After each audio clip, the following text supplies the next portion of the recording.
ഓം ശ്രീ മഹാഗണപതിയൈ നമഃ. ഓം ശ്രീ സരസ്വതിയൈ നമഃ.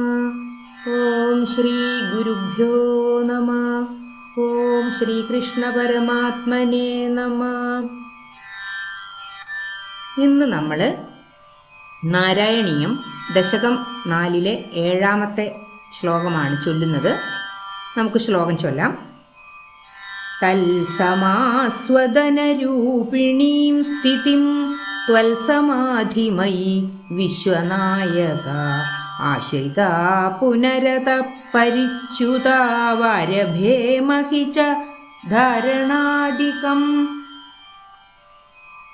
കഴിഞ്ഞ ശ്ലോകത്തിൽ പറഞ്ഞിരുന്നു, ഭഗവാന്റെ അവയവങ്ങളോടുകൂടിയ സകല രൂപത്തെ നിരന്തരം ഏകാഗ്രതയോടുകൂടി ധ്യാനിച്ച് വളരെ കാലം കഴിയുമ്പോൾ ആ ഭഗവത് സ്വരൂപം ഭക്തൻ്റെ മനസ്സിൽ നിന്നും മറഞ്ഞിട്ട് നിഷ്കളമായ നിരാകാരമായ ഭഗവാന്റെ ബ്രഹ്മരൂപം ഭക്തൻ്റെ മനക്കണ്ണിൽ പ്രകാശിക്കുന്നു എന്ന്. ഈ ശ്ലോകത്തിൽ ആ ബ്രഹ്മത്തിലേക്ക് ഭക്തൻ്റെ മനസ്സ് ലയിച്ചു ചേർന്ന് നിർവികൽപ്പ സമാധി എന്ന അവസ്ഥയിലേക്ക് എത്തുന്നതിനെക്കുറിച്ചും ആ അവസ്ഥയിലിരിക്കുമ്പോൾ അതിന് എന്തെങ്കിലും തടസ്സം സംഭവിച്ചാൽ എന്തു ചെയ്യും എന്നതിനെക്കുറിച്ചുമാണ് പറയുന്നത്. നമുക്ക് ശ്ലോകത്തിലെ ആദ്യത്തെ 2 വരികളുടെ അർത്ഥം നോക്കാം. തൽ സമാസ്വദനരൂപിണീം സ്ഥിതിം ത്വൽ സമാധിമയി വിശ്വനായക. തത് ആ എന്നർത്ഥം. സമാസ്വദനരൂപിണീം ബ്രഹ്മസ്വരൂപത്തെ ആസ്വദിക്കുക എന്ന സ്ഥിതിം അനുഭവം. ബ്രഹ്മസ്വരൂപത്തെ ദർശിച്ചിട്ട് അതിൽ മുഴുകി ആസ്വദിച്ചുകൊണ്ടിരിക്കുന്ന ആ അവസ്ഥ എന്നാണ് ആദ്യത്തെ വരിയുടെ അർത്ഥം. തൽ സമാസ്വദന രൂപിണീം സ്ഥിതിം ത്വൽ സമാധിമയി വിശ്വനായക. ത്വത് അങ്ങയുടെ ആ ബ്രഹ്മരൂപത്തിൽ സമാധി, ആ ബ്രഹ്മരൂപത്തിലുള്ള സമാധി, അതായത് നിർവികൽപ്പ സമാധി എന്ന് പറയുന്നത് ഐ അല്ലയോ വിശ്വനായക, വിശ്വത്തിന് തന്നെ നായകനായിരിക്കുന്ന, ഈ ലോകത്തിന് തന്നെ നായകനായിരിക്കുന്ന ഭഗവാനെ, അതായത് അല്ലയോ വിശ്വനായകനായ ഭഗവാനെ, അവിടുത്തെ ബ്രഹ്മരൂപത്തെ ദർശിച്ചിട്ട് അതിൽ മുഴുകി ആസ്വദിച്ചു കൊണ്ടിരിക്കുന്ന ആ അവസ്ഥയെയാണല്ലോ അങ്ങയിലുള്ള നിർവികൽപ്പ സമാധി എന്ന് പറയുന്നത്. ഇനി അടുത്ത 2 വരികൾ നോക്കാം. ആശ്രിത പുനരത പരിച്യുത വാരഭേമഹി ച ധാരണാദികം.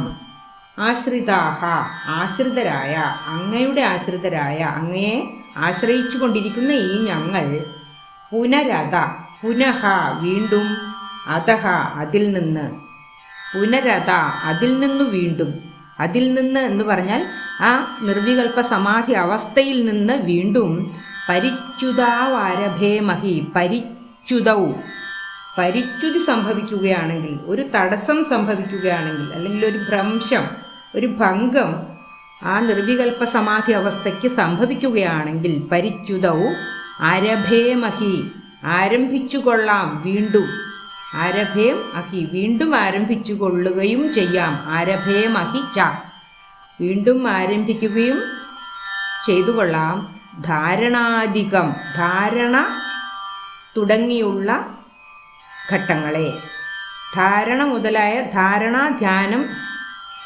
മുതലായ ഘട്ടങ്ങൾ ചെയ്തു വീണ്ടും സമാധി അവസ്ഥയിൽ എത്തിക്കൊള്ളാം. അഷ്ടാംഗയോഗ മാർഗത്തിലെ ആദ്യത്തെ 5 ഘട്ടങ്ങൾ ഈ സമാധി അവസ്ഥയ്ക്ക് എന്തെങ്കിലും തടസ്സം സംഭവിച്ചാൽ ചെയ്യേണ്ടതില്ല. എന്നാൽ ധാരണ മുതലായ അംഗങ്ങൾ വീണ്ടും ചെയ്യേണ്ടതുണ്ട്. ഈ സമാധി അവസ്ഥയ്ക്ക് എന്തെങ്കിലും തടസ്സം സംഭവിക്കുക എന്ന് വെച്ചാൽ, ഭക്തൻ ധ്യാനിച്ചുകൊണ്ടിരിക്കുമ്പോൾ ഉറങ്ങിപ്പോവുകയോ മറ്റു ചിന്തകളോ വിഷയവാസനകളോ മനസ്സിലേക്ക് തള്ളിക്കയറി വരികയോ ചെയ്താലാണ് ഈ സമാധി അവസ്ഥയ്ക്ക് ഭംഗം സംഭവിക്കുക.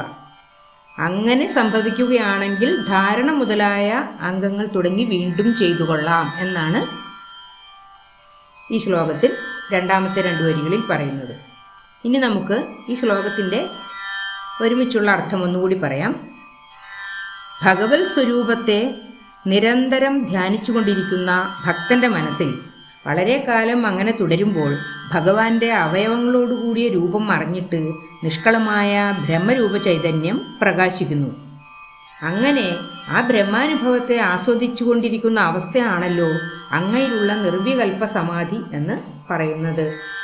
ആ നിർവികൽപ്പ സമാധി അവസ്ഥയ്ക്ക് എന്തെങ്കിലും ഭംഗം അല്ലെങ്കിൽ തടസ്സം സംഭവിക്കുകയാണെങ്കിൽ ധാരണ എന്ന അംഗം മുതൽ വീണ്ടും ആരംഭിച്ച് നിർവികൽപ്പ സമാധി അവസ്ഥയിൽ എത്തിക്കൊള്ളാം എന്നാണ് ഈ ശ്ലോകത്തിൽ മേൽപ്പത്തൂർ പറയുന്നത്. തൽസമാസ്വദനരൂപിണീം സ്ഥിതിം ത്വൽസമാധിമയി വിശ്വനായക ആശ്രിതാ പുനരത പരിച്യുതാ വരഭേമഹി ച ധാരണാദികം. 8ാമത്തെ ശ്ലോകവും അതിൻ്റെ അർത്ഥവും അടുത്ത വീഡിയോയിൽ ചെയ്യാം. സർവത്ര ഗോവിന്ദനാമ സങ്കീർത്തനം. ഗോവിന്ദ ഗോവിന്ദ. ഓം നമോ ഭഗവതേ വാസുദേവായ. ഓം ശ്രീകൃഷ്ണ പരമാത്മനേ നമഃ.